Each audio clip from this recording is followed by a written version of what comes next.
So, would you like to break up with hair breakage forever? Well, let's break it down.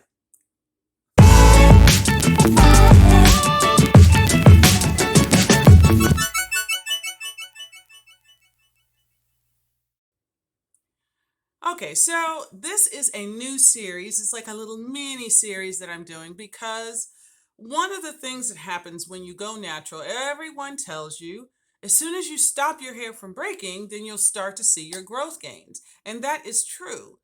But until you understand why your hair is breaking, how are you going to stop it from doing that, right?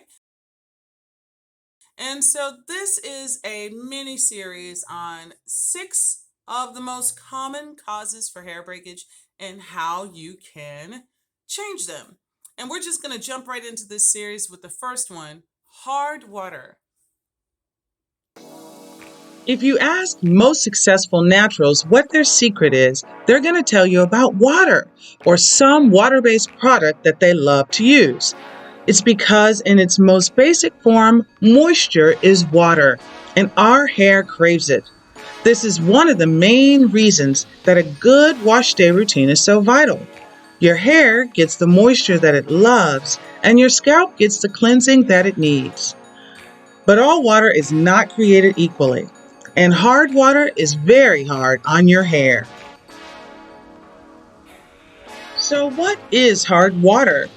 Hard water is formed when water passes through deposits of limestone, chalk, or gypsum, which are largely made up of calcium and magnesium carbonates, bicarbonates, and sulfates. As these particles deposit in the water, they change the texture of the water to hard. This graph shows areas where hard water is around the USA. About 85% of Americans have hard water, but this exists globally. We know sulfates are bad for the hair.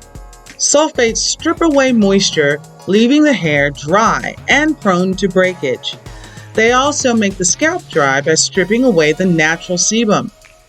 And hard water has a cumulative effect because these minerals are building up more and more over time, much like barnacles on a boat. They can slowly lift the cuticle and chip away at it until your cortex is exposed. That makes your hair more likely to shred and break. I think this is why some naturals say that if they wash their hair too much, it gets dry and breaks. They might be using the wrong water. How do you know if you have hard water? Do you have a soap scum on your shower door that's impossible to remove? Or maybe there's a barnacle-like buildup on your fixtures, or a crust on your shower head. Does the water stink? These are all the effects of hard water. Here's an easy way to test your water. Get a used soda bottle, take the label off, and fill it about halfway with tap water. Then you're going to take your favorite colored dish soap and add about a half a teaspoon into the water. Does it sink? Is it dissolving? Is it blending? The harder your water, the slower that process. Now we're going to put a top on and we're going to give it a vigorous shake. We're looking to see if the water stays cloudy or if the suds vanish quickly or don't develop at all. These are signs that you have hard water. So once you know that you have hard water, what do you do about it? You can filter your water. And there are several ways to do that for not a lot of money. I bought this fancy shower head on Amazon for about $40. The link is in the comments. And I love this shower head because it not only filters out chemicals, but minerals in my water. We also use a Kagan water filter. Now this is pricey, but when my family battled cancer, this drinking water was literally life-saving. It splits water based on pH, but it's also a great basic filter. And I use all of the water. My plants love the higher acidity. Now many home water filters address chemicals in water, but not minerals. So do your research and find a filter that does both. This zero res pitcher is about $40 on Amazon. Again, the link is in the comments, and it gets everything. And we have learned from Flint, don't just trust that your water is fine, get it tested. You can also make shampoo water for almost free. Recycle about 3-gallon milk jugs. Filter your tap water into the washed jugs. The filter should be a good one that removes lead and chlorine. Now, if you don't have a water filter, you can just buy 3 gallons of filtered water at your grocery store. Next, you boil the water until it reduces about an inch. Some people add baking soda for extra insurance, but I don't think this is necessary. The minerals will float off in the steam, leaving you with soft water. Let it cool and then pour it back into the jugs. Do this for all 3 jugs and you'll be ready to shampoo your hair. You'll save water and you'll save your hair. Hard water is one of the top causes of breakage, and most people don't even realize it. So if you've checked everything you're doing to your hair and putting on your hair, and there's still a large amount of breakage, your water could be nasty. Fix it, and wash days will lead to longer locks. So I hope that that video was an eye opener for you. When I was researching it, it was an eye opener for me because I wanted to believe naively that what we saw in Flint, Michigan was an isolated incident. But the more I researched this, the more people I talked to, they are dealing with bad water issues, whether they're in cities or towns, in rural areas. It seems to be rampant bad water. And I'm hearing over and over again, I got my water tested, like you said, and we have lead. I got my water tested, like you said, and it's over chlorinated. We have hard water. I had no idea.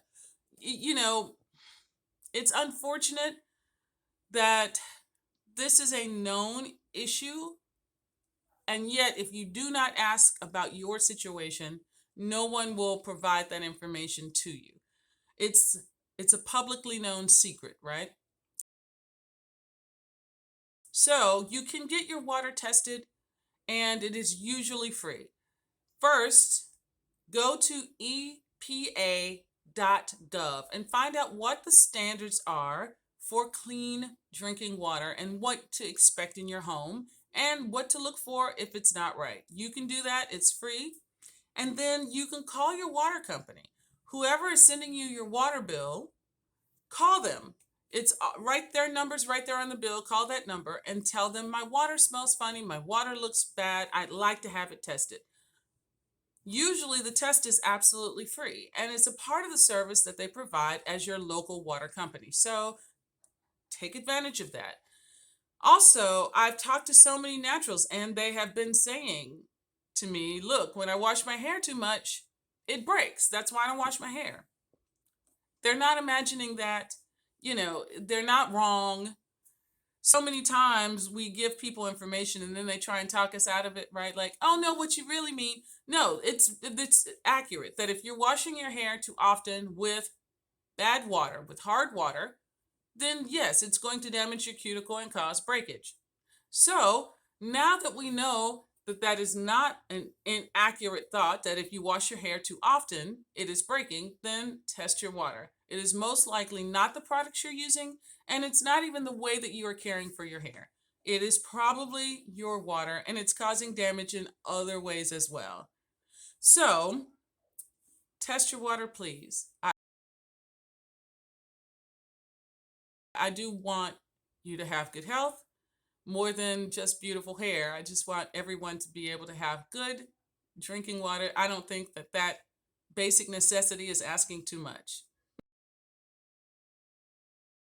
And you're paying for it. So go on and get the best value you can for your dollar.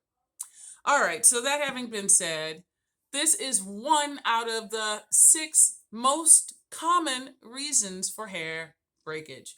And now that we know that, we can make better decisions about our drinking water, and not just for our hair, but our health and our families as well. I hope that this was informative. Don't get mad, just protect yourself.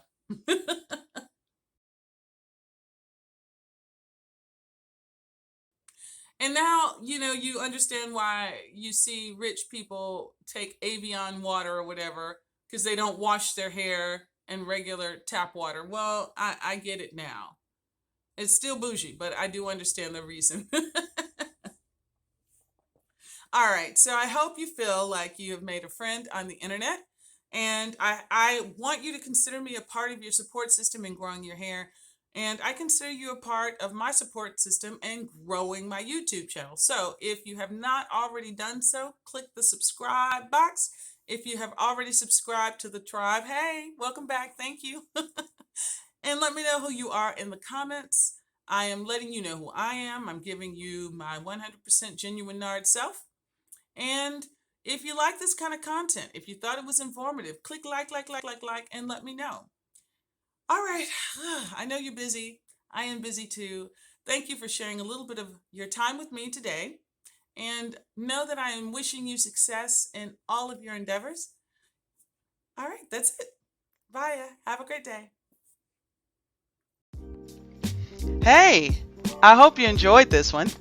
Tell me how it turned out for you in the comments. Click like, subscribe and ring that bell for all the videos in this playlist, or just view these next two. And thank you again for watching. Alright, that's it.